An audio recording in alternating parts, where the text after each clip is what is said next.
وإن امرأ ذهبت ساعة من عمره في غير ما خلق له من العبادة لجدير أن تطول عليه حسرته. ഒരു മനുഷ്യൻ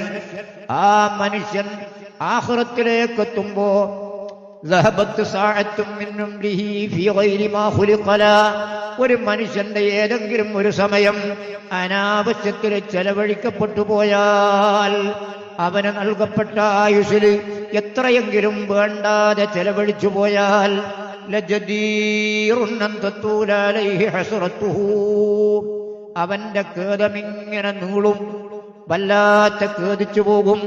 ഞാനൊന്ന് ദുനിയാവിലേക്ക് പോയെങ്കിൽ എനിക്കൊന്നുകൂടെ നല്ലവണ്ണം അമല് ചെയ്യാമായിരുന്നു എന്ന് കൊതിച്ചുകൊണ്ട് ഖേദിച്ചു പോകും ആഖിറത്തുനിന്ന് എന്നൊക്കെ പറഞ്ഞ മുത്തുനബി അവസാനം പറയുന്ന ഗൗരവമേറിയ ഒരു താക്കീതുണ്ട്. ഫമൻ ജാവസൽ അർബഈൻ, ഒരു മനുഷ്യന് 40 വയസ്സ് വിട്ടുകടന്നാൽ, അവനെ പ്രസവിക്കപ്പെട്ടതിന്റെ ശേഷം 40 എന്ന് വെക്ക. ഇനി അതല്ലെങ്കിൽ അവന് പ്രായപൂർത്തിയെത്തിയതിന്റെ ശേഷം സുമാർ ഒരു 15 വയസ്സ്, അത് കഴിഞ്ഞ് 40 എന്ന് പറയുമ്പോൾ ഒരു 55 വയസ്സ്.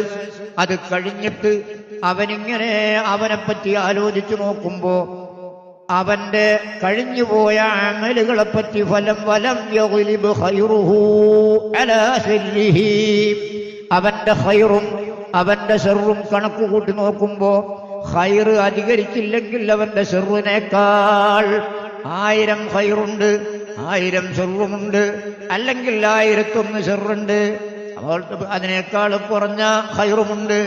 ഒരൊറ്റ എണ്ണം കൊണ്ടെങ്കിലും അവൻ ചെയ്ത ഖൈറ് മികച്ചു നിൽക്കുന്നില്ല.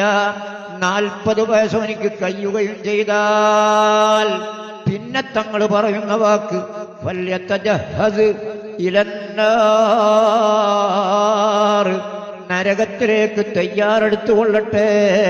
ഇക്കാലം അത്രയും ആയുസ് നൽകിയിട്ട്, ആരോഗ്യം നൽകിയിട്ട്, ചിന്താശേഷി നൽകിയിട്ട് നന്നാവാൻ കഴിയാത്ത മനുഷ്യനോട് റബ്ബിന്റെ താക്കീതാണ്. തൗബയിൽ വെച്ച് നബി തങ്ങൾ മനുഷ്യനെ ആശ മുറിയിപ്പിക്കുകയല്ല, തൗബ സ്വീകരിക്കുകയില്ലെന്നല്ല പറയുന്നത്. ഒരു മനുഷ്യൻ നന്നാവേണ്ട കാലം, ആ ആരോഗ്യമുള്ള ആഫിയത്തുള്ള തനിക്ക് നല്ല ഊർജമുള്ള കാലത്താണെന്ന് താക്കീദിന്റെ സ്വരത്തിൽ ഹബീബായ അഷ്റഫുൽ ഖൽഖ് നബി മുഹമ്മദുൽ മുസ്തഫ സ്വല്ലല്ലാഹു അലൈഹി വസല്ലമ തങ്ങൾ നമ്മെ ധരിപ്പിക്കുകയാണ്, നമുക്ക് മാർഗം പറഞ്ഞു തരികയാണ്.